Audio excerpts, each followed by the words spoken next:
Welcome to Democracy-ish. I'm Danielle Moodie. And I'm Wajahat trying to resuscitate Danielle as much as I can so she could survive the next 30 to 40 minutes. As you could tell, the lights are dimming. The lights are dimming. She's leaning in on the microphone right now. It's like a heavyweight boxer. She's like, round 12. Just survive the round. So I hope you feel better. And I hope the news of the new woke Marxist Pope livens up your spirit, Danielle. You know, I gotta say, I talked about this yesterday on the Danielle Moodie show, and I'm not a Catholic, but I was very happy thus far to see that this Pope is hated by MAGA, which means that I like him. And funny enough, Pope Leo, the first American Pope, we got a lot in common. Looking at some of his posts before he became Pope, he is talking about rejecting racism and seeking justice. He is posted about taking in immigrants. He has posted prayers with regard to children being separated from their families. Like, it is very clear that this new Pope follows in some ways the path of the late Pope Francis in terms of his care for the poor, his care for immigrants. He's a dual citizen as well. He's a citizen, I believe, of Peru. Yep. And speaks multiple languages. Apparently he's a Knicks fan, or at least the Knicks folks like him because he's a graduate of Villanova. I don't know.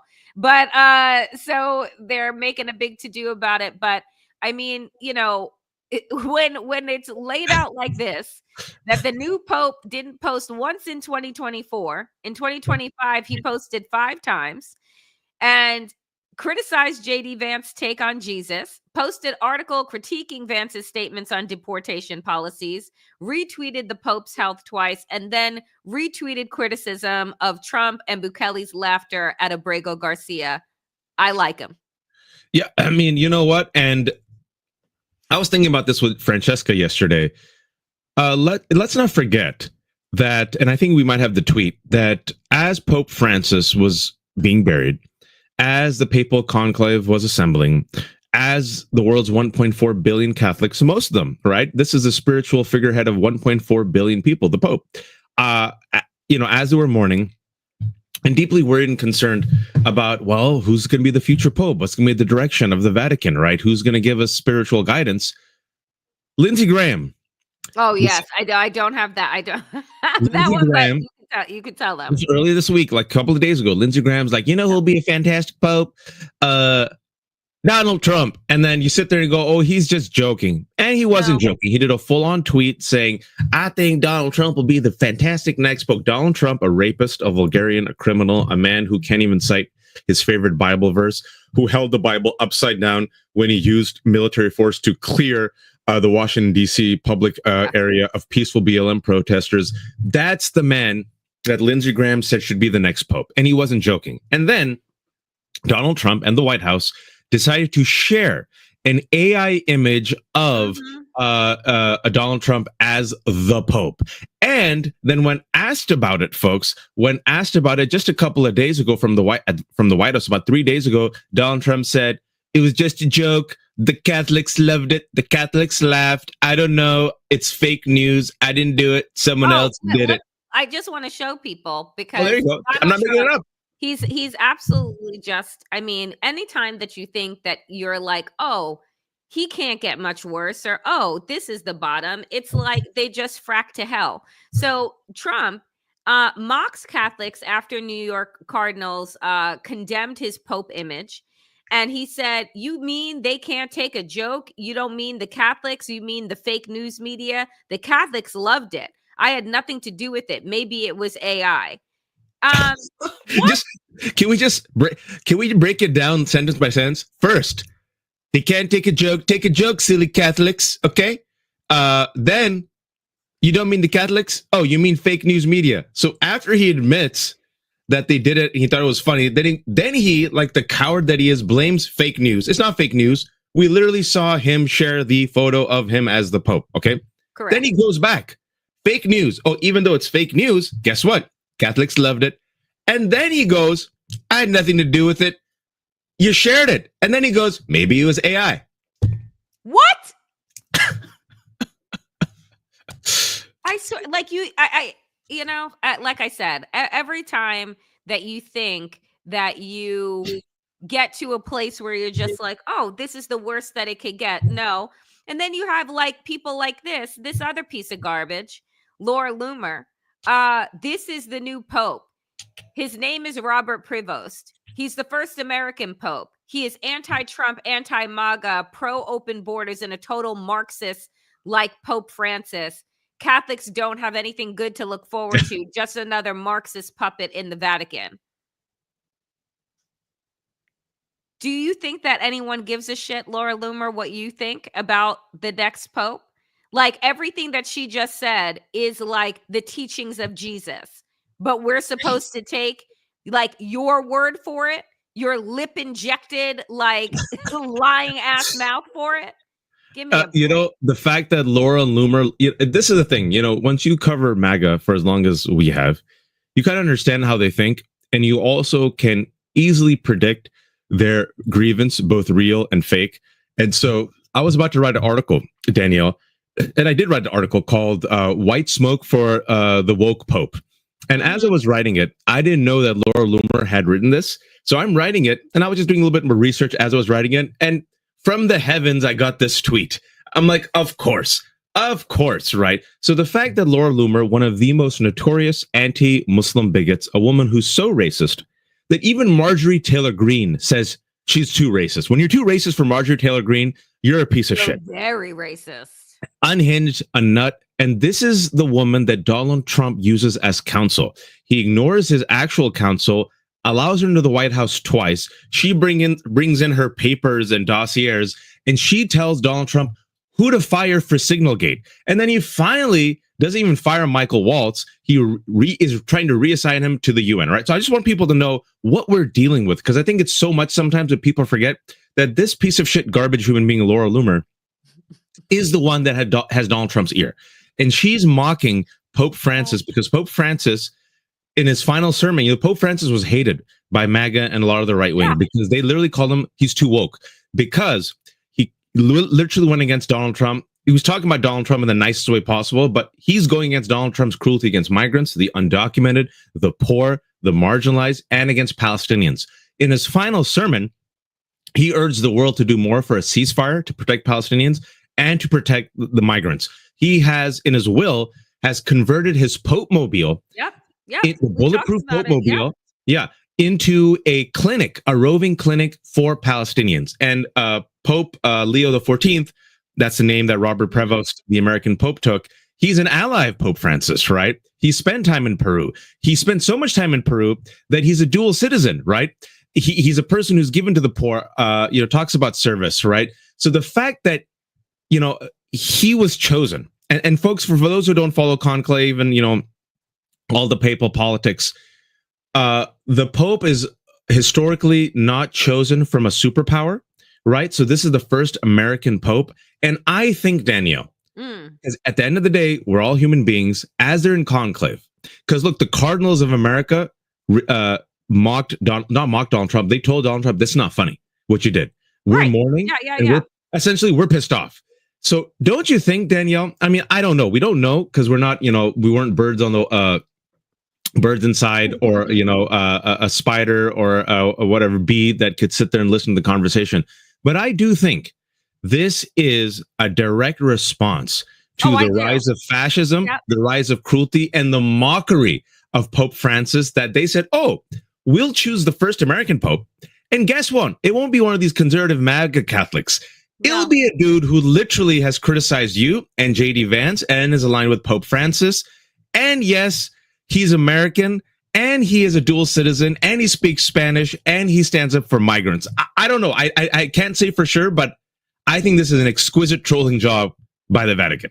I agree. I think that while we want to say, oh, it wasn't, for political reasons or, or what have you. I think that these cardinals look at the state of this world where all of this hatred is coming from. It's coming from the United States and then being copycatted around the world. And I think that I absolutely think that it was strategic. I think it was also very strategic to choose someone cut literally from the same cloth as Pope Francis at a time when the world is collapsing around depravity. That's right. Like, I mean, that's what this is. And it's, I tell folks, I said it, on the Danielle Moodie show, and I said it, on Substack, the level of depravity that we are dealing with, that we are seeing, is not normal. Nope. Like, it is not normal to ingest this kind of just hatred on a regular basis. And I think that in this moment, again, as somebody that is not part of an organized religion, I think in this moment we desperately need faith leaders that can act as an antidote. That's right. To the kind of tragedy that we are seeing on a regular basis coming out of this White House and spreading around the world. I tell everyone that I went to an all-boys Jesuit Catholic high school as a Muslim. I'm still Muslim, Bellarmine in San Jose. And, you're taught by Jesuits, and the motto is meant for others, faith through service, right? Agape, unconditional love. And then the concept of adoro amoris, which J.D. Vance, a devout Catholic, allegedly completely misappropriated and rationalized for his cruelty, was rejected by the Pope. The late Pope Francis came out and said, do you realize how awful of a human being you have to be? Like, just think about that. Like, how awful. You ain't more Catholic than the Pope, JD. You ain't more Catholic than the Pope. And then the Pope comes out as he's dying, right? Says, you're wrong. And specifically, folks, I think it's important because it'll explain the mindset of MAGA and why the antidote is so important. What J.D. Vance did is he took this concept which talks about the layers of love, right? The circles of love. And he said there's a concept in Catholicism that there's a ranking system, a hierarchy. First, you take care of your family, then you take care of your neighbors, and then, right? Like, it's almost like, oh, you're the immigrant, you're number 8. You're black, right. You're number 6. Right. So he completely inverts and subverts the whole concept of unconditional love to justify the hateful policies of the Trump administration, right? So the Pope comes out and says, no, JD, you're wrong. That is not the whole ranking system. No, it says that there are different layers, but we have to use unconditional love to connect all of us, right? So even though you might have a stranger, we have the parable of the Good Samaritan. Even the stranger is included in this giant circle, right? And so, of course, J.D. Vance stayed quiet, and of course, MAGA got really pissed off. And this Pope retweeted that and said, yes, J.D. Vance is wrong. There you go, right in front of you. Yeah, Jesus doesn't ask us to rank our love for others. Like, the absurdity of that, like the absurdity of J.D. Vance trying to rationalize the level of hatred and depravity from this administration using religion and the key religious figure, right, of Catholicism comes out and is just like, you are wrong. Like, by the way, not at all what we teach at all.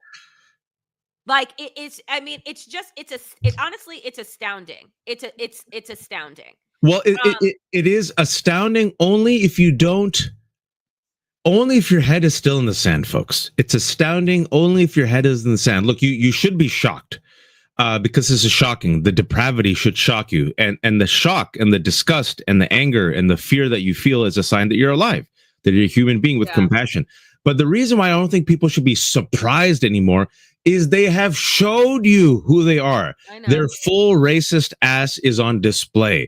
Take them literally and seriously. Donald Trump has been this way his entire life. Then you had the first administration. Then you had their racism during the Biden administration, what they did to Kamala Harris. And then you have the most racist people. We just mentioned Laura Loomer, just one, Stephen Miller. Why are you surprised? They are fascists, they're authoritarian, they are racist, they want a white Christian nationalist regime by any violent means necessary. And each and every single time you might get lulled into the mainstream sane washing. It's just economic anxiety. They're just testing the borders. Oh, I don't know. They're being, what's some of the euphemisms they use? They're disturbing the norms, right?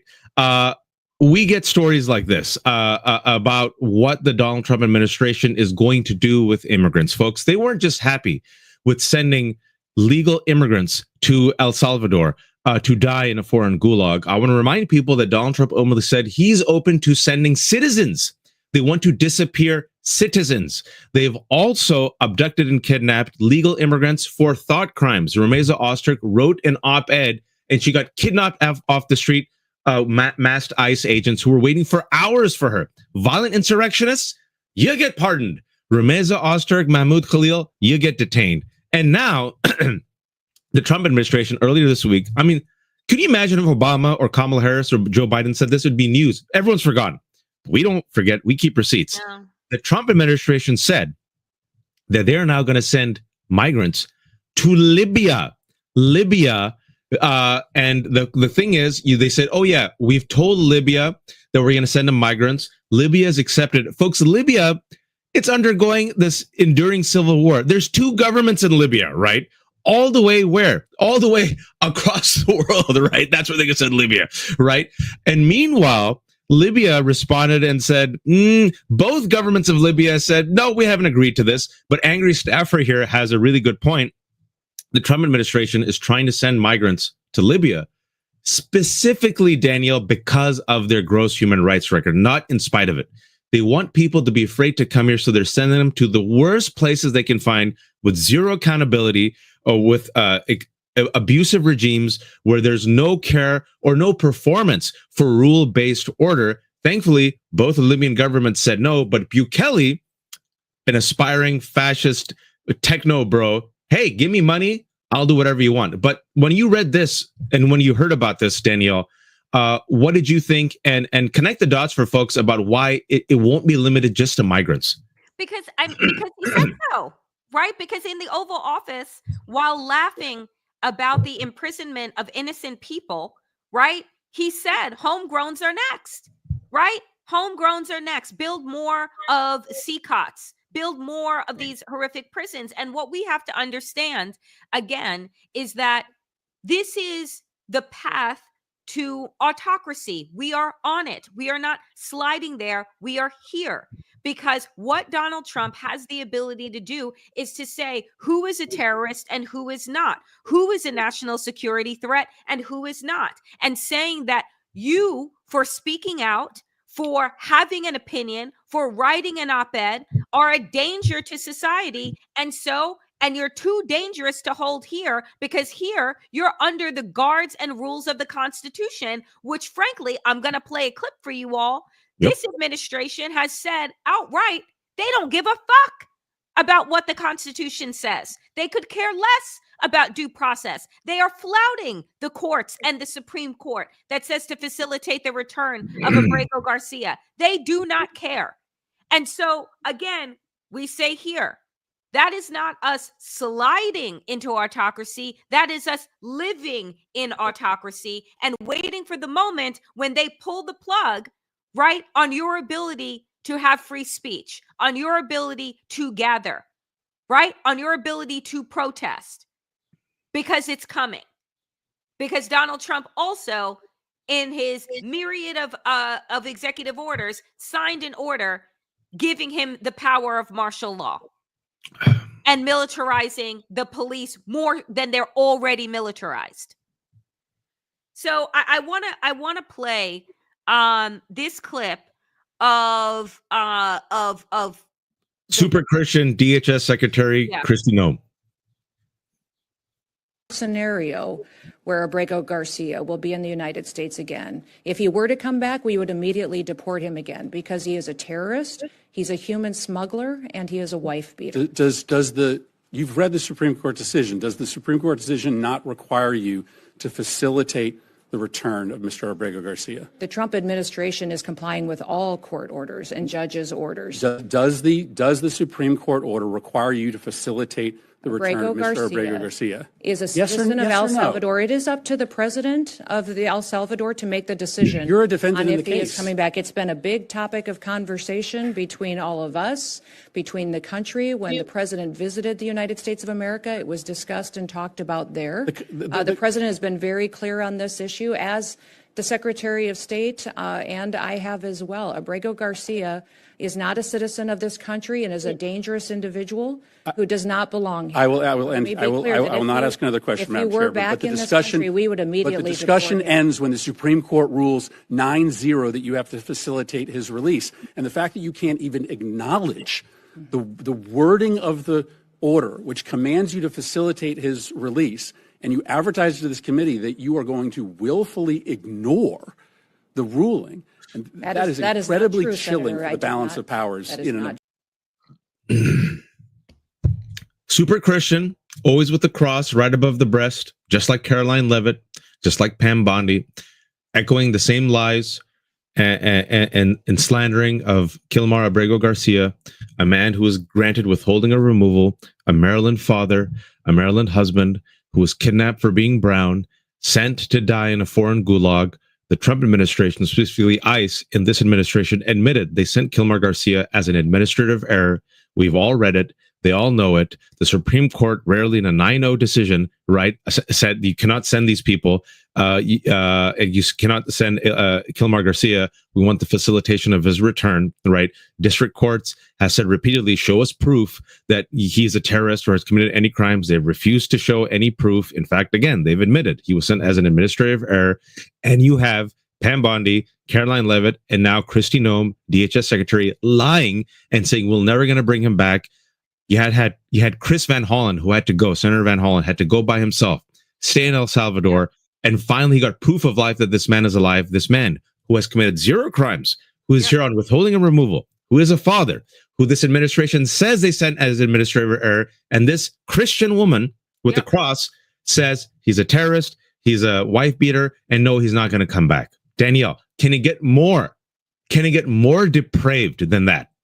I mean, yes, it can actually, because I had it can actually get more depraved than that, because what we see with this administration is the kind of Christians, right? These people were the ones that use the Bible to justify slavery, that use the Bible to justify torture, right? That believe in, this hierarchy, right, of love and power that no religion actually stands for. And so this party that believes in pro-life, right? They are so pro-life that they'll kill you, right? And here is Bill Gates accuses Elon Musk of killing children with USAID cuts.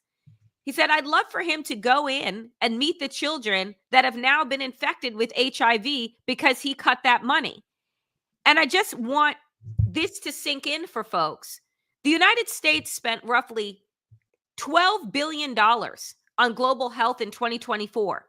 Without that yearly spending, roughly 25 million people could die in the next 15 years, according to the models that have estimated the impact of such cuts on programs for tuberculosis, HIV, family planning, and maternal and child health.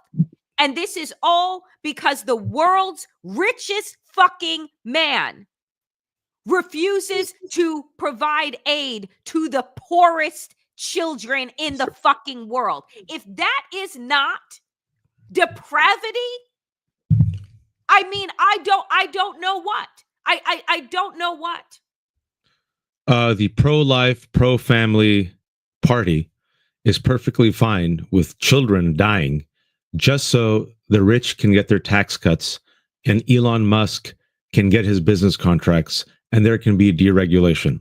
USAID has just but a fraction of the budget, right? Nothing. If you want to save money, you should go after, I don't know, the military industrial complex. The $400 million that Elon Musk got for his cyber trucks, his armored cyber trucks, which, by the way, don't even have the decency of having a proper glue. And so most of them had to be recalled because literally strips of the cyber truck were peeling away. Not making this shit up, folks. All right. So Elon Musk gets contracts for Starlink and SpaceX and armored vehicles, but that money can't go to USAID. We were told that USAID is a waste. It's fraud. They couldn't prove the fraud. That small drop that the United States puts in USAID, or used to, because now USAID is essentially gutted, saved at least 1 million children around the world, right? They got medicine, right? They got clinics, right? We were doing testing. We were preventing HIV. So literally killing USAID is going to have a direct impact that we're looking at and feeling right now around the world with children, the most vulnerable children in the world, dying because they don't have access to this medicine. Now, suppose you don't care about human beings. I think you should. There's also something called soft power. In the absence of the United States being in these regions and helping people, other countries step in, right? And they say, you want some medicine? All right, here's some propaganda. You want some medicine? Turn your eyes away from democracy. I don't know, Russia, China, right? So not only do you weaken America, you also kill children. We're seeing it right now. And that statistic that Danielle just showed is all the cuts that they're trying to make, not just USAID, but NIH, right? CDC, WHO. Yep. So America ceding the ground, the world's most wealthy, powerful nation, directly results to children dying. And they don't care, Danielle. They don't care. They want their techno-fascist utopia, or they want their white Christian nationalist utopia. They want their tax cuts. They want their wealth, or they just want to own the libs.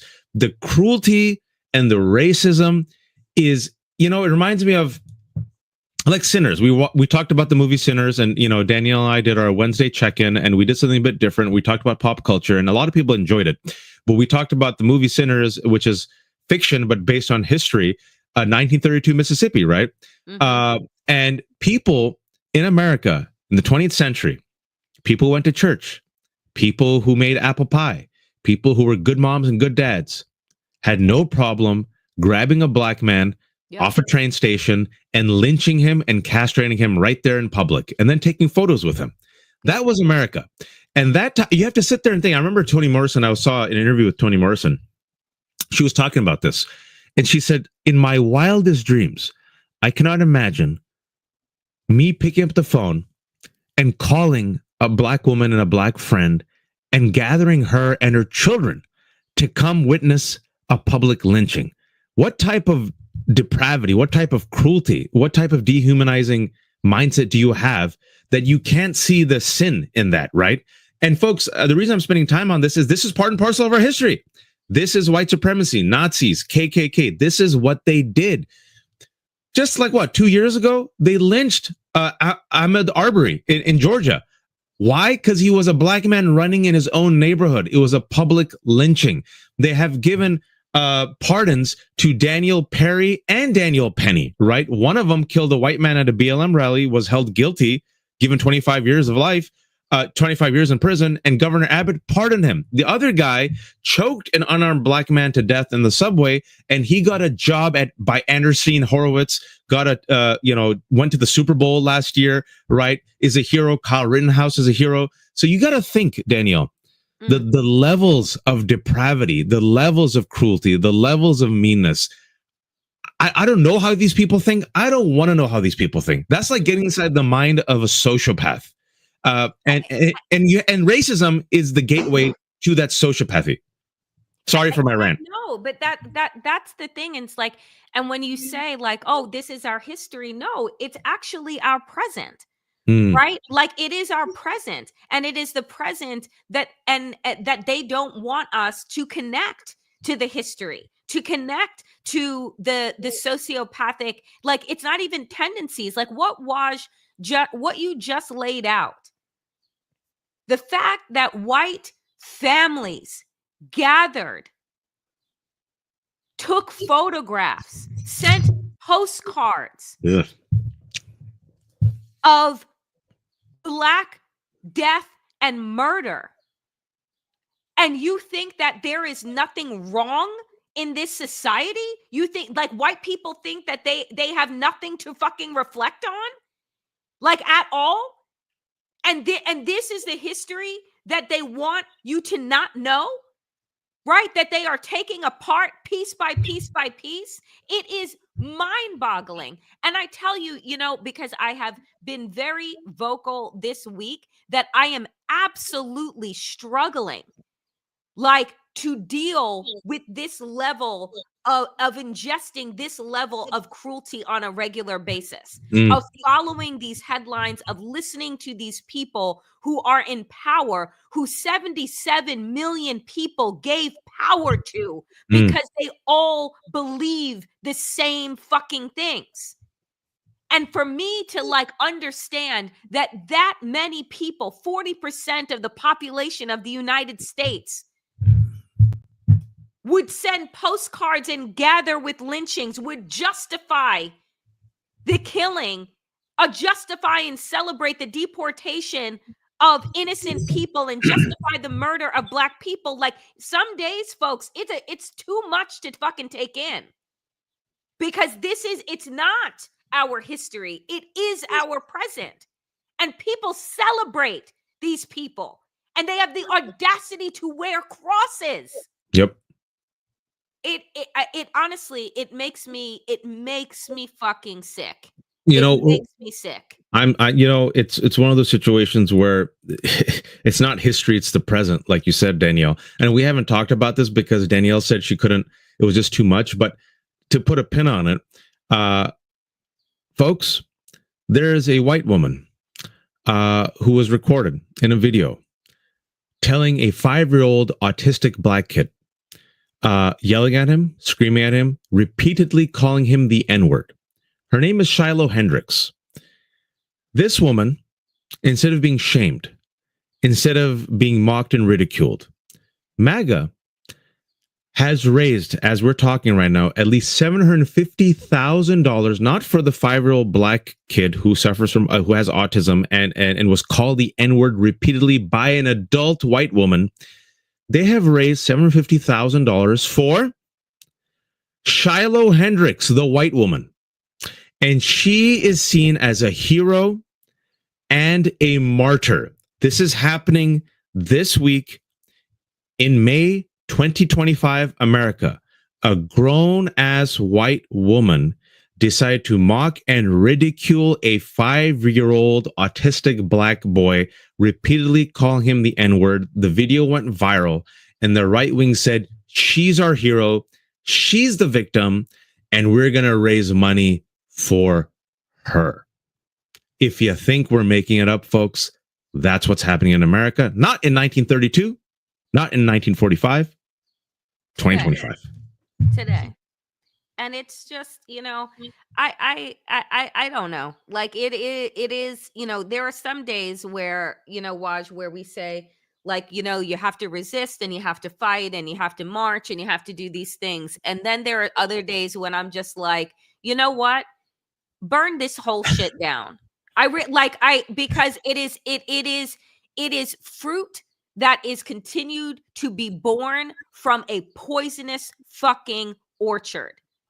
Like, the roots and the soil of America is poisoned. And that is the reality.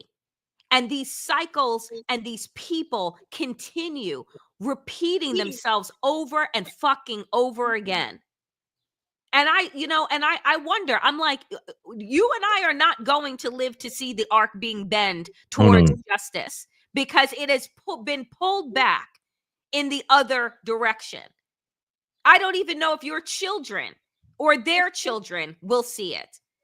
Because, my God, the way that history repeats itself over and over again, because we fail to want to actually learn and see the truth, is mind-boggling to me. And then on top of which, right? There you go. You have Donald Trump ensuring, right?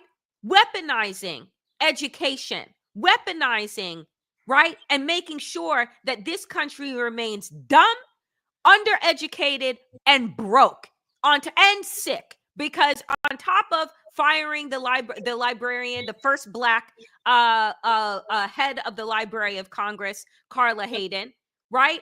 On top of that, you have people, where is it? I want to go to it. On top of that, you have Donald Trump ensuring that the health and well-being of the 330 million Americans is not going to go to somebody with a medical license, because no. forbid. Instead, the health and well-being of 330 million Americans is put in the hands of a fucking wellness influencer. With no medical license, and a conspiracy theorist, and a grifter. She's going to be our Surgeon General, folks, during the rise of measles, by the way, COVID hasn't gone away, while there's still climate change, right? While the air is going to be polluted because they're gutting regulations, right? While the health expectancy and life expectancy of Americans, and wait for it, folks, has gone down. We've lost 3 years of our life expectancy, right? Overworked, tired, exhausted, sick, and dying without Social Security, and then to be replaced by AI, which is what Howard Lutnick, Secretary of Commerce, the billionaire, said, and what Elon Musk wants. But guess what? RFK and this lady, Casey Means, the world's most mediocre, unhinged, batshit white folks, get to fail up in life and kill your kids and get rich while they're doing it. RFK also has no medical degree. RFK, heroin addict. RFK, a man who's called a predator by his own cousin. RFK, who repeats the most debunked, dangerous anti-vax conspiracy theories. He's the head of Health and Human Services. And now the compliment is this nut job. Former news contributor. Oh, Jesus. Yeah. Well, no, look at this. The first pick, I want to stick on this. Mm-hmm. The first pick was a former Fox News contributor. And then he's like, oh, that wasn't bad enough. Let me get Casey Means. And who do they replace? Let's go back, folks. Carla Hayden, supremely qualified, first black woman to ever be the Librarian of Congress. And the reason why they fired her, allegedly, is because she's against the Trump agenda. So instead, librarians, right? Our kids go to libraries. You're going to trust your kid with Casey Means, this one. And also, to make it worse, let's look at, before we get to the other Fox News pick, which should just horrify you. Who's the head of our FBI? Kash Patel, folks. Brown kids, don't let brown kids grow up to be Kash Patel, right? Halal chickens for Colonel Sanders. All of our communities have at it. And you've seen how the Trump administration specifically is, if you will, leaning into the model minority when it comes to Indian Americans. Kash Patels and Harmeet Dillons and Nikki Haley's, right? They think that if they get close to whiteness and far away from blackness, that they'll be safe. Oh, the Kash Patels and their families are going to learn soon enough. They're going to learn soon enough, Danielle. But tell us about Kash Patel and his understanding of the law. Well, thank you so much, Phoebe. That's fantastic. So much, Phoebe. That goes a long way. You're incredible. Thank you. So Kash Patel, again, along with the same conversation of Kristi Noem, right? Which is them saying, yeah, we don't believe in the Constitution. So he is testifying, and Senator Merkley, this is their exchange. Patel, your position is that every one of those individuals is by constitutional right afforded due process. I don't know the answer to that. Senator Merkley, you haven't read the Constitution? Patel, I've got it right here. But what you're saying is that every single one of these illegals that was sent down to El Salvador is supposed to be given due process pursuant to, Merkley interrupts and says, that's what the Constitution says. Patel, it doesn't say that. Merkley, it doesn't say no person. I'll encourage you to read it. Patel, I read it every day, which, sir, shut the fuck up, okay? Because you do not. Merkley, because it's also been affirmed by the Supreme Court repeatedly. Miranda v. Arizona, Reno v. Flores.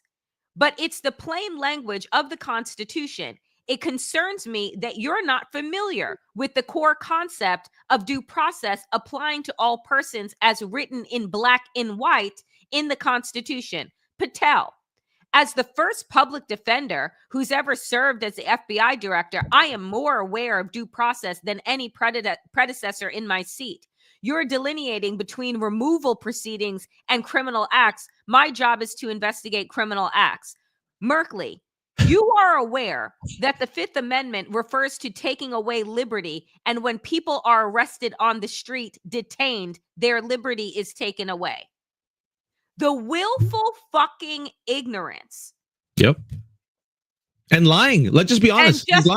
And bold-faced lying and purposeful misinterpretation of the Constitution is what these people are committed to. And so, folks, just in case we didn't sum it up enough, we no longer live in a democracy. That ended on January 20th, 2025.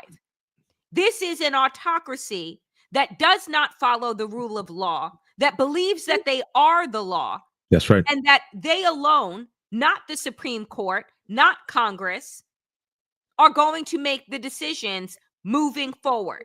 They fire who they want, they deport and detain who they want. And that is just the rule of the law. And in a few weeks, we will see a full-on military parade paid for with our fucking tax dollars so that Donald Trump can get off on his fucking birthday. $45 million. $45 million. I'd like that money to go to, USAID or vaccines. But no, you need a dumbass military parade. And who else has military parades? Oh, yes. North Korea has a lot of military parades. Oh, yes. Fascist dictators have had a lot of military parades, right? Pomp and weapons and flags, right? And horns blowing to show that they are the great leader and having a great image and great videos, right? And how the nation is so strong and unified under the strong fist of this strong leader. Folks, the coup was successful. MAGA won. Yep. We're dealing with an authoritarian regime. It's here. We now have to resist it with every fiber of our being because the hits just keep coming.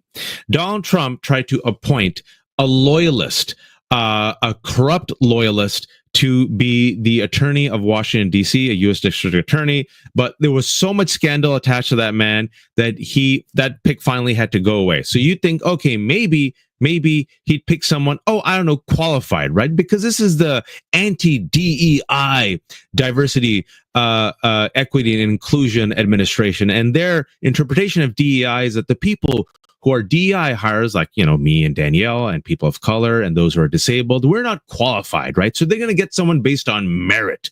And can you tell them who he replaced the pick with? Who is, unfortunately, most likely going to be the next United States attorney for Washington, D.C.? An absolute fucking drunk, Jeanine Pirro, because everyone that is in the Trump administration comes from Fox. Yep. And so Donald Trump named Judge Jeanine Pirro from Fox News to be appointed as the interim United States attorney for Washington, D.C. I'm not going to read his bullshit, but my God. That Jeanine Pirro, box of wine Jeanine Pirro, racist Jeanine Pirro, Fox News commentator Jeanine Pirro. Yep, who hasn't practiced law in, I think, 2 decades, that Jeanine Pirro. But she was a lawyer back in the day, so let's just make her a loyalist, a propagandist, a United States attorney for Washington, D.C. Pete Hegseth, 04 rank. Lloyd Austin, a black man who was the Secretary of Defense under Joe Biden, was an 010 rank 4-star general. Let's just get this white dude who's an alleged drunkard and sexual abuser who's been on Fox for 10 years as the Secretary of Defense, where he'll F up in such a remarkable way, Danielle, that even when they interviewed armed service members from military.com, there's an article that came out this week that says that the military, the people who he's supposed to lead, have no respect for him, Danielle. But He's a DUI hire. He's a loyalist. This is what happens in authoritarian regimes. Kash Patel, completely unqualified. Pete Hegseth, completely unqualified. RFK, completely unqualified. Tulsi Gabbard, completely unqualified. This new batshit Surgeon General. Can we go back to this? Just wait, hold on. Go back to what? Hold on. The I just have to one more time. This is our new Attorney General, folks. Surgeon General. This is our Surgeon General. And our new, if you will, our new Wait, you're making the people dizzy. Oh, sorry. United States Attorney, Washington D.C. is Jeanine Pirro. All right, these are the people. Sorry, I go fast. My bad. I was gonna. This is what we're dealing with, folks. They've removed the most qualified people, especially those who are women, those who are black folks, and replaced them with this shit. And then we're supposed to sit there and eat this shit sandwich with a smile in our face. I refuse to. Folks, it's going to get a lot worse. But we have to resist. And to end on a positive note. What is the positive note? Please give us one. The positive note is this. I do think you're seeing the world respond. Because, again, I don't have any proof of this. But Pope Leo XIV being chosen by the conclave, the first American pope, the spiritual figurehead and leader of 1.4 billion people, being an individual who is so openly critical of Trump, as openly as a cardinal or a pope can be, is a rebuke. Is the world saying no? Canada, with liberals making a 20-point comeback, Danielle, in 2 months, is the world saying no? The Australia elections, right, where liberals won, is the world saying no? Bill Gates coming out and perhaps trying to save his legacy, calling out Elon Musk, is the world saying no? Microsoft, right, for its own, I think, selfish reasons, but nonetheless, it did it. Firing the law firm that bent the knee to Trump, right, is, I think, the world saying no. Costco and other corporations rejecting DEI because, they realize it's terrible for business, is the world saying no. Judges coming out now, I think, is the world saying no. These 50-51 protests all across America, oftentimes led by the whites. The whites are coming out pissed off. Is the world saying no? So unfortunately, Danielle, I think the world is seeing Donald Trump and is saying, yeah, we're not going to go down that path. We've seen how destructive it is. But in the meantime, the rest of us have to endure this and survive it. And Churchill said, during World War II, right? Survival is victory. Folks, sometimes survival is victory. So that's where we are right now. And Danielle's barely surviving. And you can tell her, she started off here, now she's... yes. I'm not feeling well today, friends. But she gave us 50 minutes, folks. She gave us 50 minutes. So give it up for Danielle. And how do you help Danielle? Danielle is sitting there doing it because Danielle is independent. She doesn't get health insurance. She has to work. She's got to work for every penny. So we're out here doing the work. This is democracy-ish, folks. We've kept everything for free. Not for free, but we kept everything without paywall because we don't believe in paywalls, especially during a fascist regime. We believe people should be informed, and we know people are having a tough time. That being said, we depend on our readers and our viewers. It's reader and viewer supported. Democracy-ish can only exist because of you and your help and your support. Danielle's Substack, the Damn Digest, just like Democracy-ish, is no paywalls. It's reader supported. My Substack, the lefthook.substack.com, is reader supported. Pay what you can. There's no paywall. So the people who give us anything, someone gave us $1.01 today. Thank you so much. I mean, it really goes a long way. Mikkel, we'll take that, the $1.11. Thank you. Barb gave us $2. Barb, thank you so much. E. Schwartz gives us $3 or $2 every week. Thank you so much, E. Schwartz. Regular. Phoebe always comes in like once a month with a major with fire. With a major $100 for us is huge. Yeah, it's huge. $100 is like, it's like Elon Musk money for us. We're like, hey, I could take my kids to the dollar store. So if you can, please, please, please like this video. I know it sounds silly, but it goes a long way with the algorithm. It's going to be posted. Share it anywhere you can. Again, it really helps. Danielle is trying to get to 25,000. How much do you have right now, Danielle? 3.4.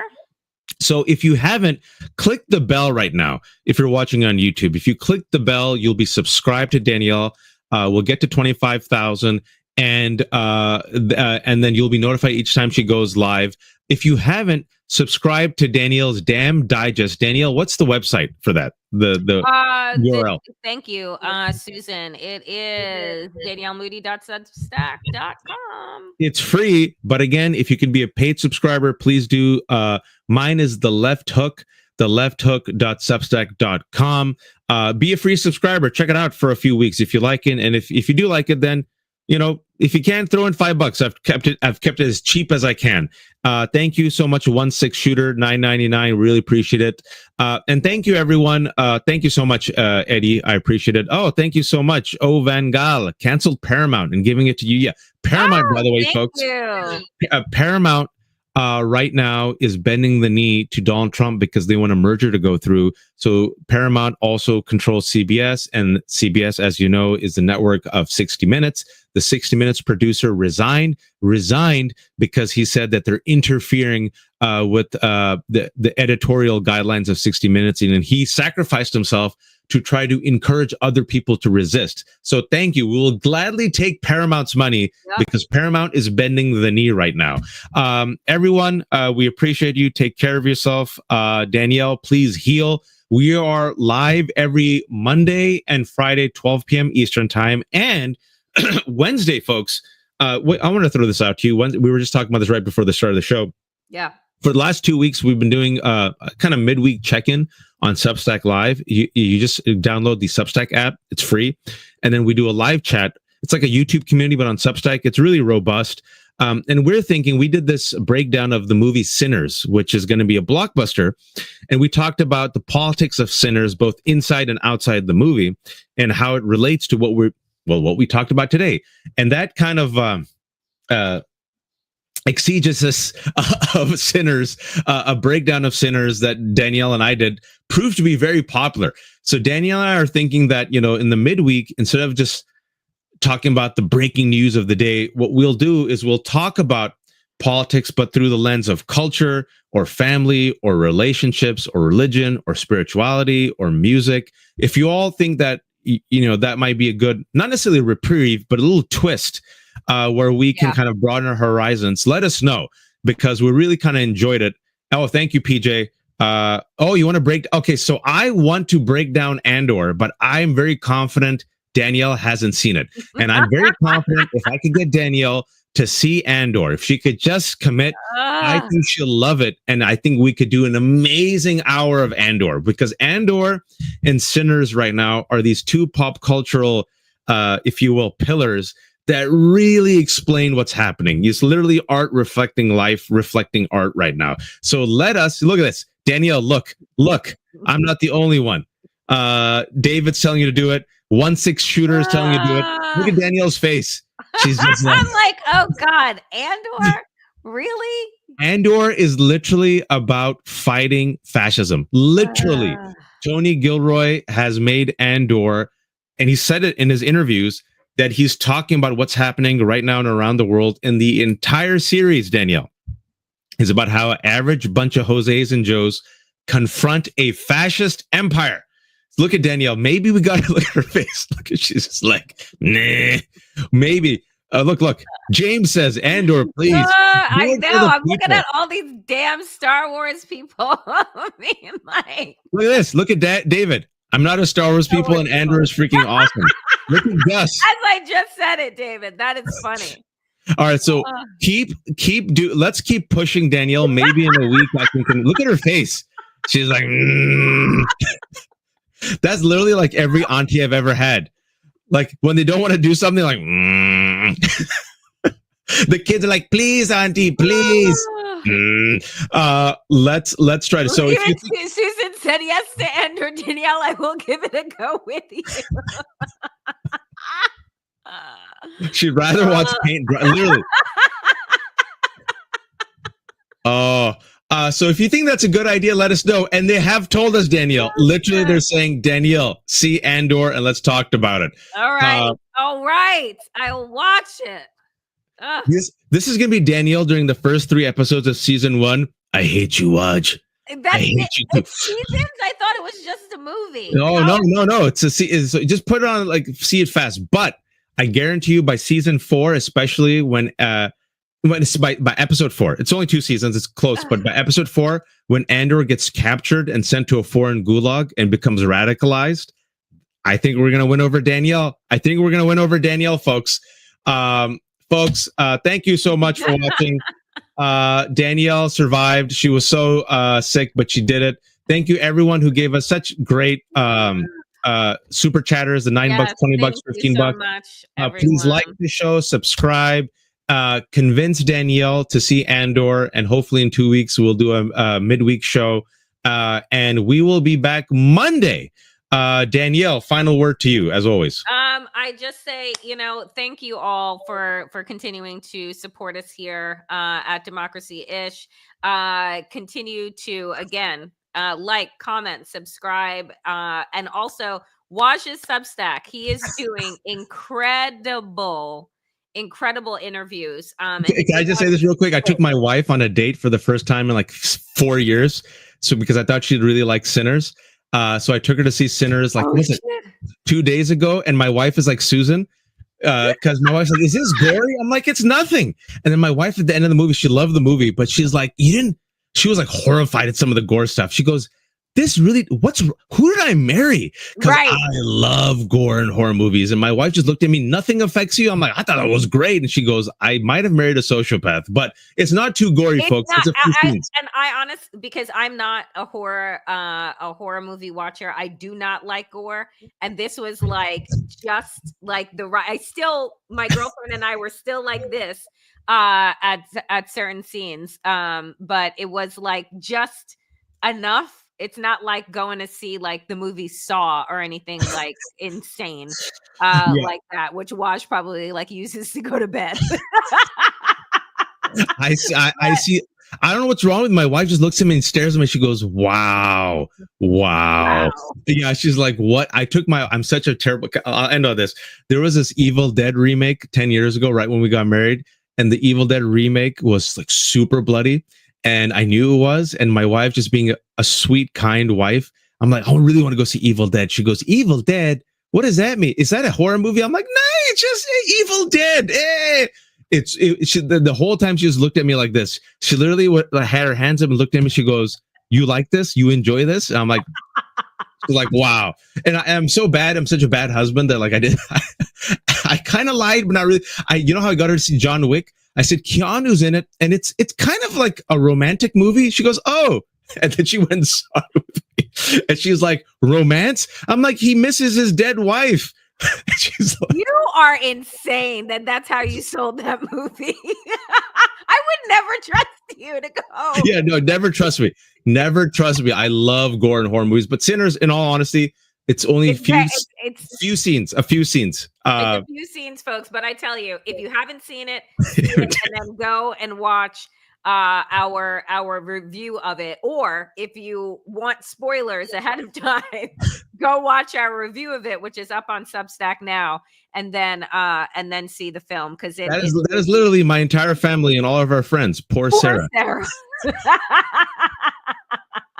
All right, guys. Thank you for watching and listening to Democracy-ish. We will be back 12 p.m. Eastern on Monday. For those of you that are mothers or caregivers, happy Mother's Day to you. Happy Mother's Day weekend. Thank you to our great moderators, Susan, for holding it down in the chat. Thank you for all of our super stickers and super chatters. We appreciate you so very much. Have an incredible weekend, and we will see you back on Monday. Be well.